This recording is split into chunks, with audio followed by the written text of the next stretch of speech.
Hello guys, आज हम लोग करने वाले हैं ACCA बिजनेस एंड टेक्नोलॉजी का chapter review and appraisal of individual performance. तो जो भी रिव्यू वगैरह करना होता है परफॉर्मेंस जिसका उनका अप्रेजल करना होता है कि लाइक अभी कहाँ पर जो है वो इंडिविजुअल खड़ा हुआ है, क्या ऐसा परफॉर्म कर रहा है, ये सब चीज़ें पढ़ेंगे। ज़्यादा बड़ा चैप्टर नहीं है तो फटाफट से शायद से ये ख़त्म भी हो जाएगा। तो फटाफट से वीडियो को स्टार्ट करते हैं, क्यों टाइम वेस्ट करें, है ना। 264 Julian's manager has informed him of the goals that will be measured against for the coming year। Julian का जो भी मैनेजर था उसने उसको इन्फॉर्म कर दिया कि भैया देखो इस हिसाब से जो है वो आपकी परफॉर्मेंस को मेजर किया जाएगा। मान के चलो उनको सेल करनी थी 500 यूनिट्स, तो 500 यूनिट सेल करे या नहीं करे, ठीक है, ये सब चीज़ें जो है वो मेजर करी जाएंगी। एग्जाम्पल था वो। तो at the end of the year Julian's के मैनेजर ने डिस्कस किया है कि how well Julian perform against these targets in the year. मान के चलो उसको 500 यूनिट का था, उसने जो है वो 600 कर लिए, ठीक है। तो जो आपस में बातचीत वगैरह कर रहे हैं, बढ़िया बात है कि यार आपस में बातचीत कर रहे हैं। तो उसने बताया कि यार तुम लोगों ने कैसा परफॉर्म किया, आपके जो टारगेट थे उसमें कैसा परफॉर्मेंस रहा है, और but the following years target, तो अगले साल आप लोगों को कितना, इस साल जैसे आपने 600 कर लिया, अगले साल आपको 700 का ट्राई करना चाहिए, ऐसा।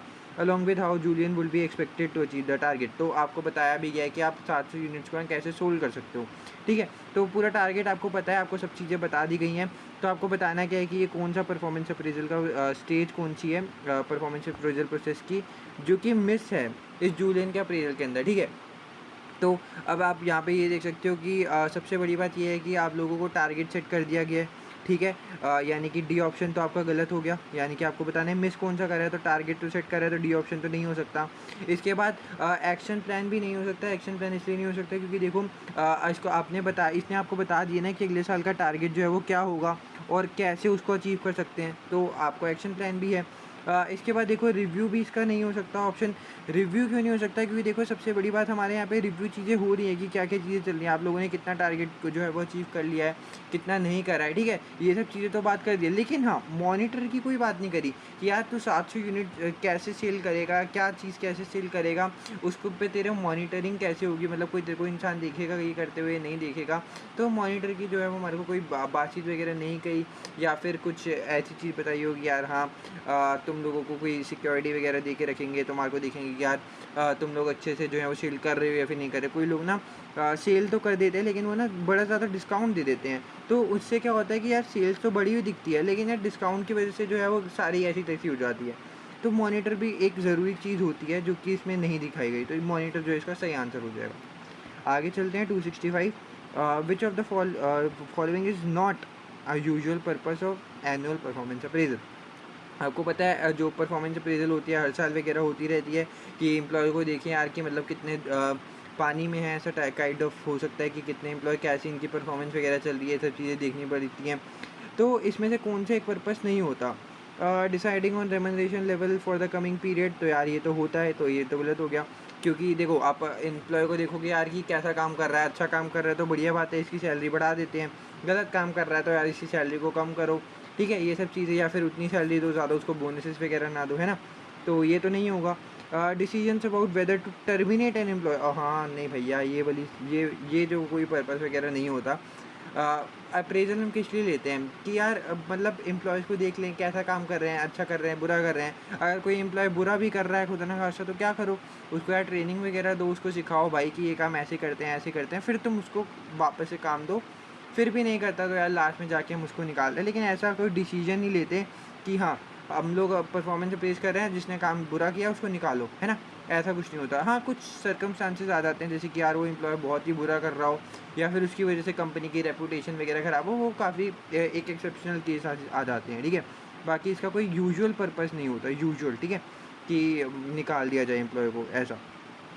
बाकी सी ऑप्शन भी पढ़ लेते हैं, identification of training and development need. हाँ यार ये तो होता है कि मैंने आपको बताया ही था, जो भी बुरा काम कर रहे होते हैं उसको ट्रेनिंग वगैरह देनी पड़ती है, ट्रेनिंग की नीड होती है कि यार ऐसे ऐसे कर लो काम, है ना। Ensuring that work of particular merit is recognise, जो भी आप वर्क वगैरह कर रहे हो उसको रिकोगनाइज कर दिया जाए, तो हाँ ये भी होता है। तो ये भी गलत ऑप्शन हो गया, बी ऑप्शन हमारा सही है।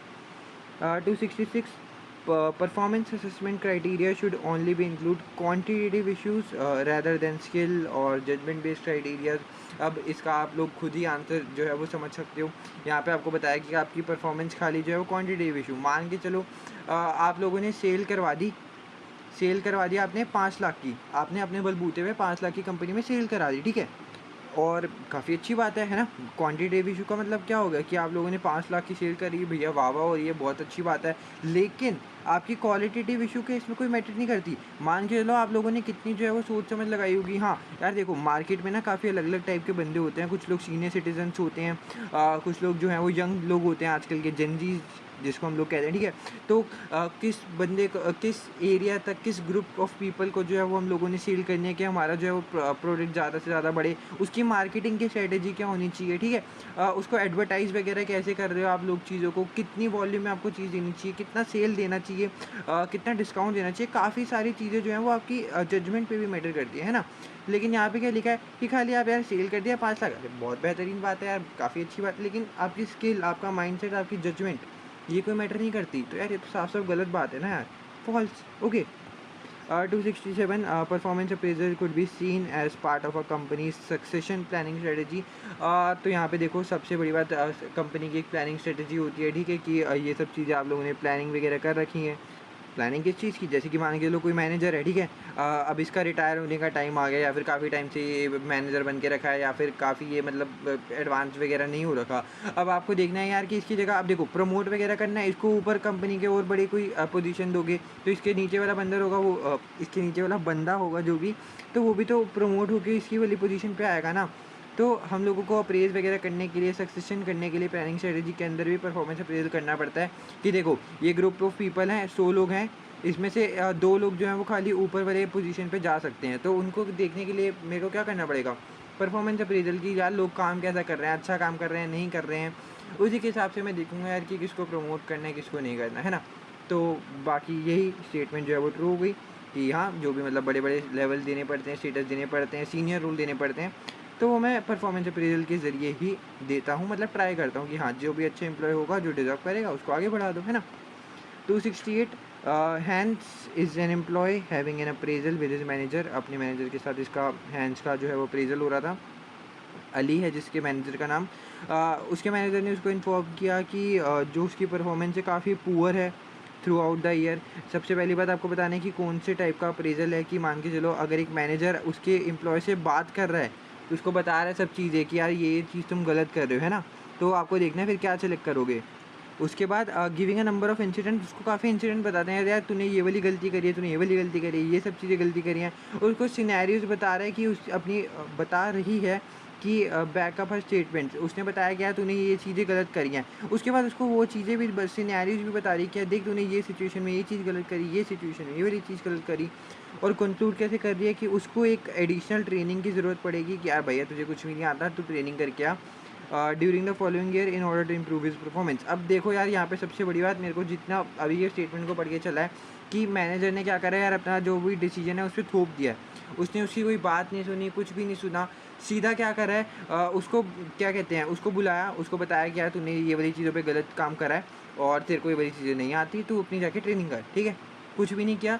और कम्युनिकेशन क्या है, वन वे है, कुछ ना इसने हैंस ने कुछ बात नहीं करी, कुछ बताया नहीं कि यार ये चीज़ हो सकती है, वो नहीं हो सकता, उसकी बात सुनी ही नहीं। तो उसको क्या कहते हैं, टेल एंड चल, अपनी बातें रखो, लाओ, रखो और बस निकल लो, सामने वाले की कोई बात सुनो ही ना, ठीक है? तो टेल एंड चल इसका सही आंसर हो गया। The reason for having staff leaving fall into 3 categories. जो भी स्टाफ आपकी लीव कर रही होती है वो 3 कैटेगरी में फॉल करती है, डिस्चार्ज, अनअवॉइडेबल और अवॉइडेबल। तो आपको बताने की कौन सा ऑप्शन जो है वो करेक्ट है। अब ये इसमें तो यार मतलब क्या ही कह सकते हैं कि आप लोग क्या ही बताओगे, ठीक है? तो ये 269 की जो है वो हमारी तीनों जो है वो कैटेगरी सही हैं। डिस्चार्ज का मतलब हो गया काइंड ऑफ, जैसे कि मान के चलो एम्प्लॉय काफ़ी मतलब ऑफिस में उसका डिसिप्लिन नहीं मेंटेन करता था, या फिर मान के चलो हम लोगों ने उसको रिटेंडेंट बना दिया, ये सब चीज़ें कर दी, है ना? तो या फिर एम्प्लॉय हमारी जो थी वो रोल था कि यार हमें एक ACCA चाहिए जिसके 13 में से 13 पेपर निकल चुके हों, है ना? लेकिन यार उसने अभी तक 10 पेपर निकाल रखे थे, तो वो मेरे ऑर्गेनाइजेशन के लिए सूटेबल नहीं था, ठीक है? तो उसको भी मैं नहीं दे सकता। तो स्टाफ को क्या तरीके से लीव कर सकते हैं, या तो डिस्चार्ज कर दो, यानी कि वो बंदा सूटेबल ना हो, या फिर डिसिप्लिनरी एक्शन फॉलो ना कर रहा हो, ठीक है? या फिर उसको निकाल दिया जाए, है ना?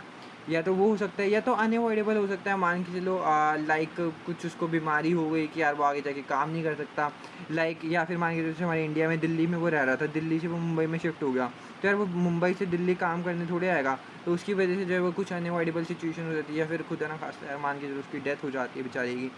अनअवॉइडेबल सिचुएशंस है ना। Avoidable situations like kind of आप कुछ कह सकते हो कि यार अब मान के लोग कोई आप लोग वर्कर्स को पे दे रहे थे 10,000, उसको चाहिए था 15,000, आपने नहीं दिया, चल ठीक है मैं नहीं आ रहा काम पे, ऐसी तैसी कराओ, है ना।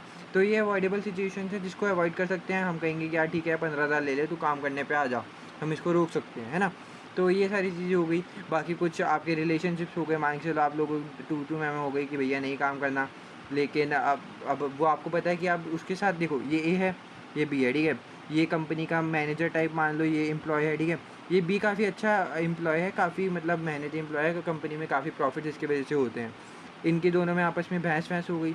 अब यार एक सोचता है अगर ये चला गया तो यार दिक्कत आ जाएगी, कंपनी लॉस में चली जाएगी, तो यार इससे बात वगैरह कर लेते हैं। तो ये अवॉइडेबल है कि हाँ कुछ बातचीत वगैरह करके आप इस सिचुएशन को अवॉइड कर सकते हो। तो 1, 2 एंड 3 इसके सही ऑप्शन हो जाएंगे कि ये तीनों टाइप जो हैं वो स्टाफ लिविंग की कैटेगरी में फॉल करते हैं।